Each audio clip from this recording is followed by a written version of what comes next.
खास आघाडीचे अध्यक्ष हितेंद्र ठाकूर यांनी वाली येथे प्रभाग क्रमांक 20 मधील उमेदवारांच्या प्रचारासाठी कॉर्नर सभा घेत कार्यकर्त्यांना मार्गदर्शन केलं। यावेळी त्यांनी बोलताना मुख्यमंत्री देवेंद्र फडणवीस यांनी केलेल्या वक्तव्यावर जोरदार टोला मारलाय। नालासोपारा येथील जाहीर सभेत मुख्यमंत्री देवेंद्र फडणवीस यांनी विरार परिसरामध्ये विमानतळ उभारण्यात येणार असल्याचं सांगितलं होतं।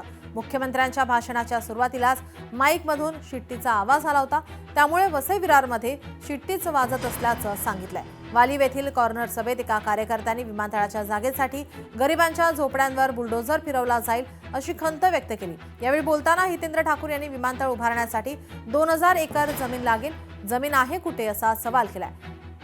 त्यांचं सुरू राहू दे असं सांगत मुख्यमंत्र्यांच्या जाहीर सभेमध्ये सुरुवातीला आपली शिट्टी वाजत होती असंही सांगितलं। पाहूया बघूया अध्यक्ष हितेंद्र ठाकूर काय म्हणाले ते। पाणी भरतं 7-7 फूट पाणी भरते, त्याच्यामुळे गाड्या ग्राउंड फ्लोअर सगळं जाते।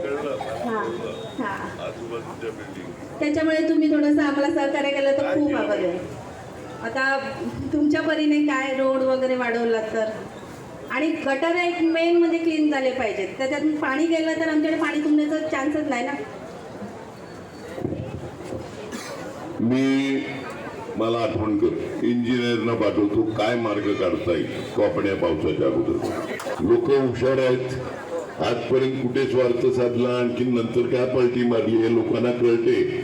लोकांना यांची जागा दाखवतील। गणेश नाईक हे भ्रष्टाचाराबाबत उघडपणे सत्य सांगतात। दोन्ही महानगरपालिकेतील भ्रष्टाचाराबाबत उघडपणे बोलले आहेत। गणेश नाईकांकडून भ्रष्टाचाराचा टांगा पलटी करण्याची भाषा, भ्रष्टाचाराचा टांगा पलटी करण्यासाठी हायकमांडच्या परवानगीची गरज नाही असं राऊतांनी म्हटलं आहे। धाडसी गणेश नाईकांचा गौरव केला पाहिजे असंही राऊत म्हणाले। मी काय चुकीचं बोलत नाहीये ना।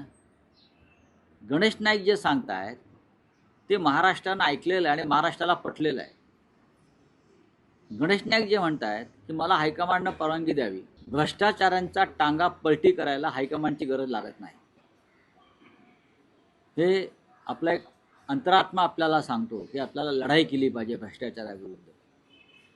गणेश नाईकांनी ती केली पाहिजे, त्यांच्यात ती क्षमता आहे।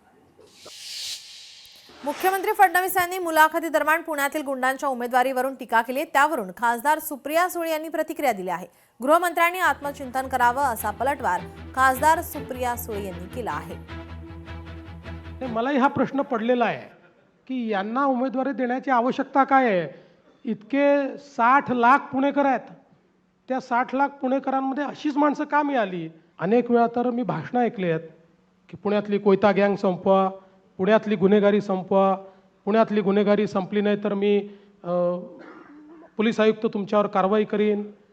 अशी भाषणं केल्यानंतर मग त्याच गुन्हेगारांना तिकीटं द्यायची आणि त्यांच्या समर्थनार्थ बोलायचं, हे किती चुकीचं आहे।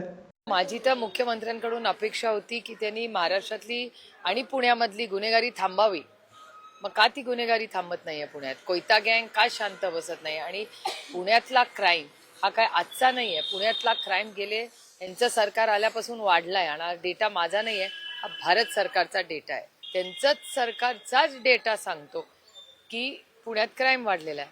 त्याच्यामुळे खरं आत्मचिंतन हे महाराष्ट्र सरकार आणि गृह मंत्रालयाने करायला पाहिजे। लोकशाही मराठी ऐका, पहा, जागरूक रहा।